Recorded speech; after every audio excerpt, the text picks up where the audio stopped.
Earlier today, we informed Josh Byrnes that we were going to be moving in another direction with the leadership of the baseball operations area, the Padres. Obviously a tough discussion, a tough decision. We think highly of Josh, both personally and professionally, and we thank him for his contributions here during his time in San Diego. He's an upstanding guy, handled it with class, and we wish Josh and Charity and their family all the best as they move forward. This was a decision that was not made in a day or two, not even a week or two. I think we've, for the last couple months in particular, have seen what you've seen and our fans have seen. This is a team that we had high expectations for, that to this point of the season, those expectations have not been reached. And doesn't mean they may not be reached from this point forward. We just met with the team, and we still have a lot of confidence and faith in the guys in that locker room. They're playing hard, and we hope that we can turn things around and win more ball games moving forward.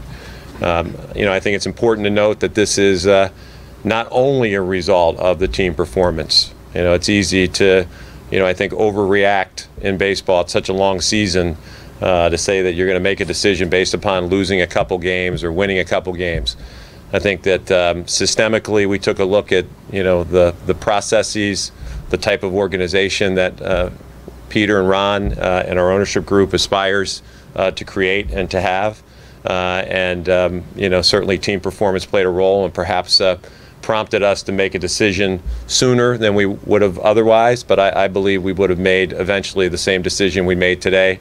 And I think that, if anything, team performance accelerated that evaluation and our decision to move forward with the change that we made. So we are going to look forward, not backwards. The search begins for a new general manager today. We've identified a list of preliminary candidates, and we're going to be very eagerly and aggressively pursuing the best architect, the best individual to lead the baseball operations area of this franchise and make us competitive, make us a postseason contender year in and year out. Obviously not able to share any of those names today. There's a protocol within baseball that requires you to go through the proper channels and get permission, and we'll be working on getting that approval and setting up those interviews in the days and weeks ahead, as well as the consideration for any internal candidates. In the meantime, as we announced earlier, there'll be an office of the general manager. That office will be comprised of A.J. Hinch, Omar Minaya, and Fred Ullman Jr., all long-time baseball guys, long-time Padre guys, former GMs, guys that we have great confidence in. So as we look toward the next 3 months of the season, decisions that need to be made, in particular decisions prior to the July 31st trading deadline, I think all three of us have a great deal of confidence in those three guys, Josh Stein as well, and other members of what we feel is a very talented baseball operations staff. So we'll work on that basis until we find the GM. Don't want to put a shot clock on that, other than just to say that it'll be as soon as possible when we have identified all the candidates we want to talk to and ultimately select the best candidate to take the job. So with that, I'll open it up to any questions. Mike, how quickly could the process you mentioned, the hoops you guys have to jump through, at least from a procedural standpoint, how quickly could you potentially have a new GM in place? Well, I think we want to be diligent. I don't think we want to rush to judgment. I think we want to take our time, be pragmatic, leave no stone unturned in finding the best person to lead this franchise. This is an enormously important time and an important decision to make. So we'll take the appropriate amount of time, but again, I think it's, having said that, Corey, it's as soon as possible. I mean, we don't want to, one of the aspects of the timing of this decision now is that we can actually, be ahead of other teams that may be contemplating this change, similar change at the end of the season, and be in the marketplace looking for, candidates as a sole person, shopping at that point in time. Do you foresee Bud being your manager for the season? Yeah, that's a good question. I'm glad you brought that up. We just made it clear to him and to the team that we don't anticipate any changes, and there are no changes with the manager. Buddy will be our manager through at least the duration of the 2014 season, and no contemplated changes at this time with respect to the coaching staff.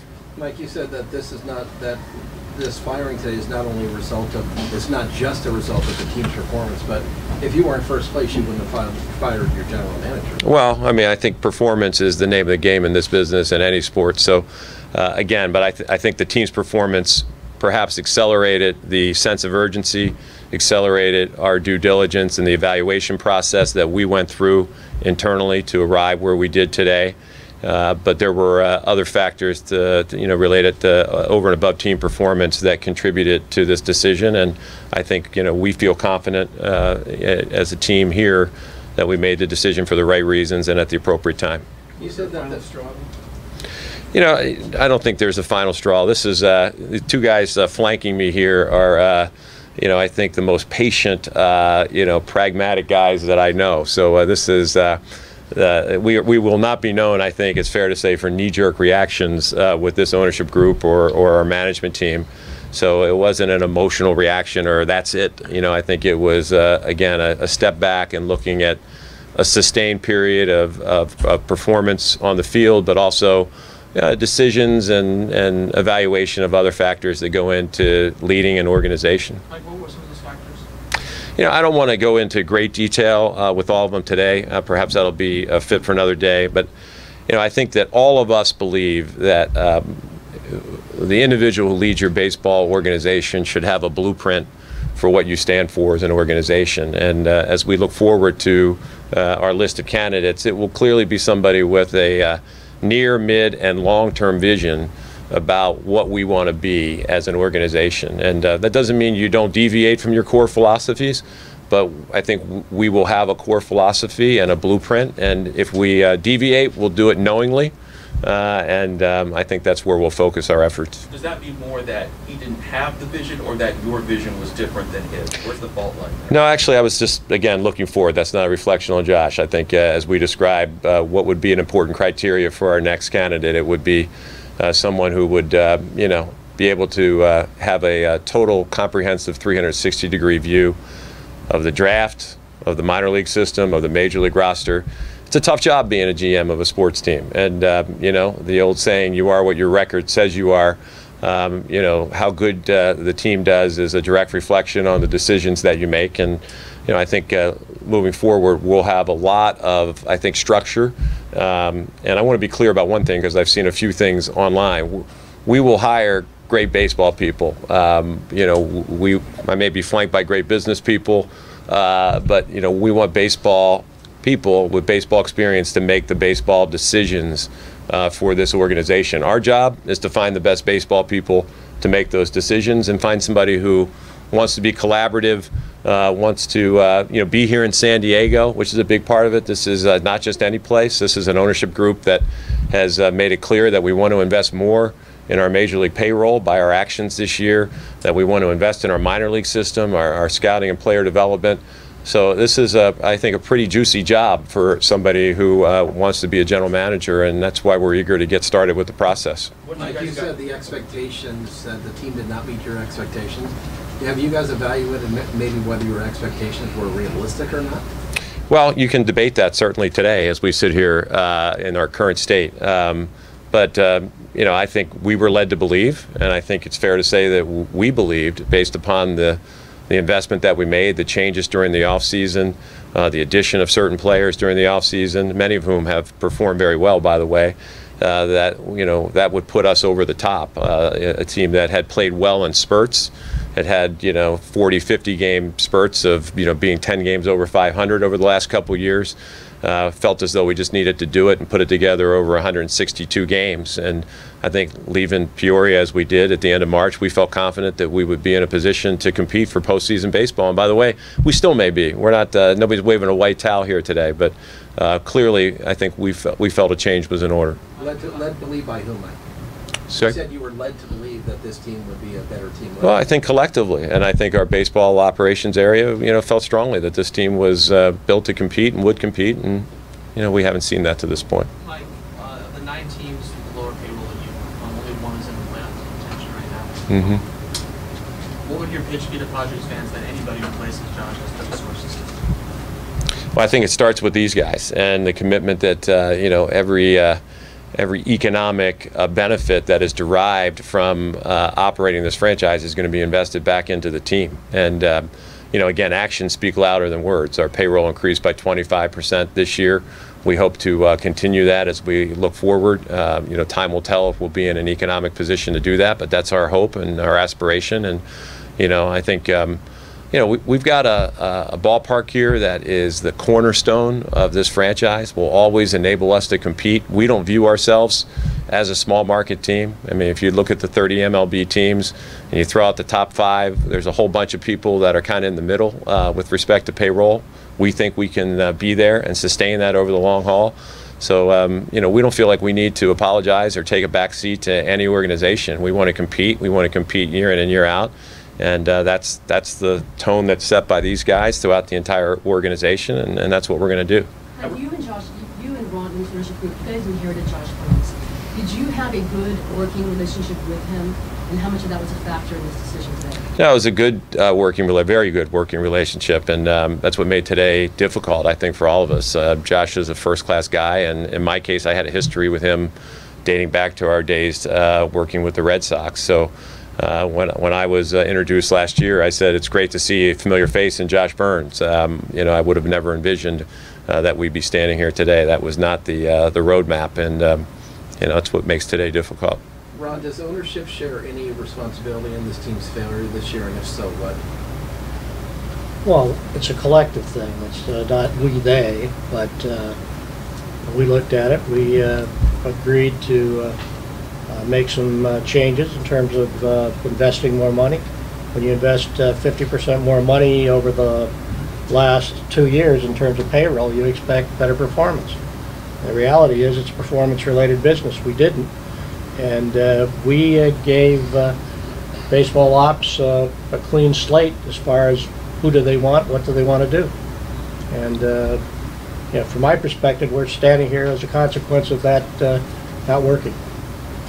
Mike, given the fact that a real impact player hasn't come out of the draft in several years, will you look at someone with a player development background, maybe a little heavier than other aspects? Perhaps, but not exclusively. I think that there is a lot of talent in this game, and everybody brings a different skill set.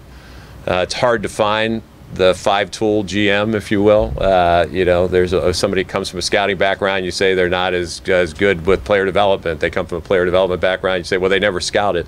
So I think, you take into consideration all the factors. But I can tell you the common denominator that we'll be looking for is leadership, understanding, again, the blueprint, a structure, a philosophy. I think that irrespective of that person's past experience, we believe that there will be some outstanding candidates that will shine through as we go through this process. At what point did Josh know that his job was in trouble, and at what point did he know that it wasn't going to go down? You'd have to, talk to him about it. I know, there was constant dialogue every day between Josh and me, and Ron and me, Josh and Peter. Josh is a smart guy, has been around the game, so I think that, he was, had a realistic, view of how things were going, and I don't think today came as a total shock, I should say. But we had some tough discussions in the weeks leading up to this, and obviously the last road trip in particular was especially tough, and I think that was when perhaps the sense of urgency grew greater. What might you say to the fans right now, and maybe ask of them, sort of having to swallow your pride a bit and take a step back to affect something? Well, first of all, we don't view this as taking a step back necessarily. We believe this is taking a step forward, and I think this is going to be a process that will enable us to build, again, the best-in-class baseball organization in the game. I would say to the fans, as we always do, first of all, thank you. I know this has been a tough season to endure. We hear from many of you, and we're working hard. Every guy in that clubhouse next door is working hard to get better. But I think fans can count on long-term stability. We were talking on our way over here that this is the only time that we're going to have a day like today perhaps for a long time, maybe in the tenure of this ownership group. The person we hire, we want to be here for a long period of time and take us where we want to go. So we appreciate your patience, and we're going to get better as quickly as possible, and we're going to have an organization that you're going to be proud of. Mike, with the three Let me in-house make one guys- comment. We said to the team, and we mean it, this is a reset. We expect continuous improvement from the organization. We're getting it in other areas. We're not getting it on the baseball field. This is not a step back. We're doing this to move forward. So we call it a reset. That's exactly what it is. Mike, this trigger, go ahead. Well, I'm sorry, yeah, the three in-house guys, will they be considered at all? Perhaps. Yeah, we're still putting together that list, but again, we have great confidence in the three guys in that room and Josh Stein. So would not be surprised if there's consideration given, but we'll get to that in due time. Given the importance of general manager, Mike, this trigger an overhaul in the scouting development area? Not necessarily. I think that the message to our baseball operations area today is the status quo. Let's keep doing our job, and we've got a lot of work to do. And obviously, when you arrive on the selection of a new GM, you got to allow that individual to build the team that he wants. But I will say this: we feel very strongly about our staff and our organization, and as important as the way we feel, a lot of people that I've talked to around baseball have said, boy, you guys have good people in that organization. So we'll do our best to hold on, and hopefully a number of those names that you're familiar with fit into the new system, but that'll be the decision of the new GM. The way you make it sound with that aspect of these guys do great and this people do great, doesn't that at the end of the day make Josh Byrnes seem like a scapegoat for what's happening here if everything else is great? No, I wouldn't say that. I think, again, as to Ron's earlier point, the buck stops at the top, and you make decisions. You can get a lot of input, but you make decisions that are final, and those decisions ultimately fall to the senior most person in that area. So Josh, I think in the overall scope of things, I think Josh's contributions here over the last several years have been pretty good in areas, but I think it unfortunately that hasn't manifested itself in major league performance at this point. Mike, you mentioned not waiting the white flag yet in the season, but given the time of year, how strongly are you considering selling the trade? Well, first of all, we would only make moves if they were good for the organization. So there'll be no selling, if you will, of in terms of payroll or anything. This is an organization that is, again, being built and constructed to compete year in and year out. So obviously there'll be a flurry of activity with us and other teams over the next 6 weeks as we get closer to the trading deadline, and we'll assess those moves with the baseball staff. Buddy's going to have a seat at that table. We feel strongly. We think Buddy's lens into the guys in that locker room, in that clubhouse rather, is very important. He's been with them every day, and Buddy's a smart baseball guy. So it'll be the three guys in the office of the GM with Buddy with a role in that process too. There will be a short-term, long-term balance. We opt for the long-term, but I've been around for the fire sale. This is not a fire sale. We continue to build on where we have been, and we're not. We want to move into the middle tier in terms of how we compensate our players, and we will not use the term small market. We don't feel we are. We think everything we have going for us, we can build and build rather dramatically. This was just a very disappointing year. It is a very disappointing year. Mike Rompier, thank you. Thank you. Guys, Appreciate it. The clubhouse display your